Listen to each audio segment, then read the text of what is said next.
हाँ हाँ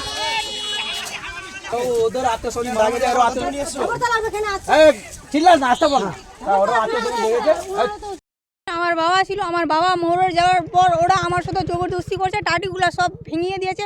একবার আমরা হাল চাষ দিয়েছি, সব করছি, ওরা আমাকে বারবার কেন আটকাচ্ছে।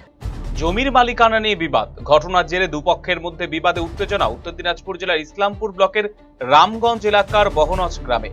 এদিন এলাকার বাসিন্দা দুলালী বেগম তার পৈতৃক জমিতে চাষ করতে যান। সেই সময় তাদের জমির মালিক বলে দাবি করে মনসুর আলম তাদের বাধা দেয় বলে অভিযোগ। দুলালী বেগমের দাবি, তার বাবা জীবিত থাকাকালীন অবস্থাতেই জমির রেকর্ড এবং পাট্টা বাবার নামেই ছিল। বাবার মৃত্যুর পর প্রায় 2 বছর ধরে এলাকার কয়েকজন ব্যক্তি প্রায় 15 কাঠা জমি নিজেদের বলে দাবি করছে। বিষয়টি নিয়ে মামলা দায়ের করা হলে আদালতের নির্দেশ মেনে তিনি জমিতে চাষ করতে গেলেও বাধার মুখে পড়ে, এমনকি তাকে প্রাণনাশ এবং অপহরণের হুমকি দেওয়া হয়েছে বলে অভিযোগ করেছেন তিনি। আমার বাবা ছিল, আমার বাবা মরে যাওয়ার পর ওরা আমার সাথে জবরদস্তি করছে, টাটিগুলো সব ভেঙিয়ে দিয়েছে। একবার আমরা হাল চাষ দিয়েছি, সব করছি, ওরা আমাকে বারবার কেন আটকাচ্ছে। আজকে কি হলো?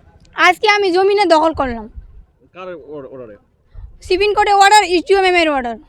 আজকে জমি দখল করতে গিয়ে কোনো সমস্যা হয়েছিল? হ্যাঁ, সমস্যা হয়েছিল। কালো গোছের লোক নিয়ে আসছিল, আর কি করছে ওরা যেতগুলোর নামে কেস আছে সবাই আসছিল। কি আসে কি করলো? ওরা আমাকে ধাক্কাধুকি দিয়েছিল। ধাক্কাধুকি দিয়েছে? হ্যাঁ, তারপরে পুলিশ আসছিল, তারপর পুলিশের ভয়ে ওরাকে পিটিয়ে দিয়েছে, ওরা পালিয়ে গেছে। ওরা আমাকে ভয় দিয়েছে।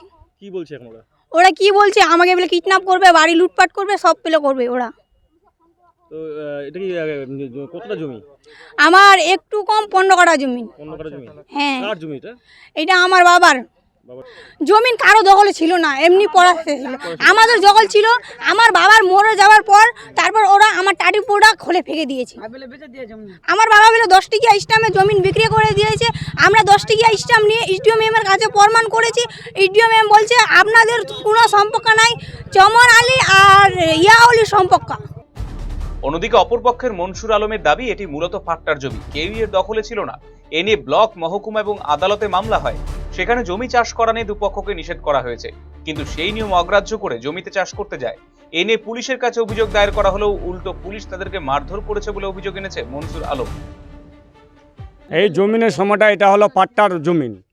পাট্টার জমিনের 1975-76 সালে পাট্টা হয়েছিল, কিন্তু ও দখলে ছিল না।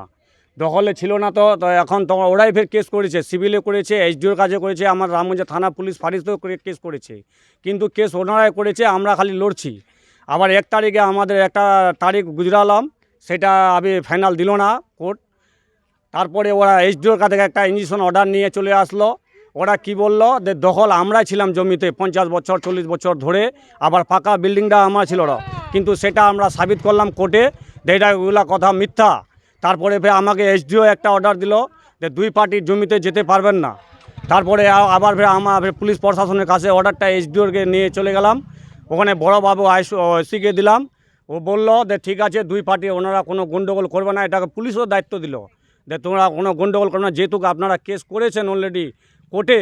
তা কোর্টের মাধ্যমে যারা অর্ডারশিপ পাবে, তাহলে অর্ডারশিপটা আমাকে নিয়ে আসবেন, তারপরে আমরা দখলে আপনাকে পজিশনে আমরা যেতেব। তা আজকে একটা ঘটনা ঘটছে, এরা কে আবার ইনজেকশন একটা অর্ডার নিয়ে আসছে, সেটা আমরা মানছি না।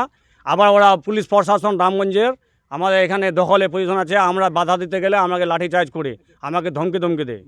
এদিন এই ঘটনাকে কেন্দ্র করে দুপক্ষের মধ্যে বচসা এবং ধস্তাধস্তির পরিস্থিতি তৈরি হলে এলাকায় উত্তেজনা ছড়িয়ে পড়ে। খবর পেয়ে ঘটনাস্থলে পৌঁছে পরিস্থিতি নিয়ন্ত্রণে আনে রামগঞ্জ ফাঁড়ির পুলিশ।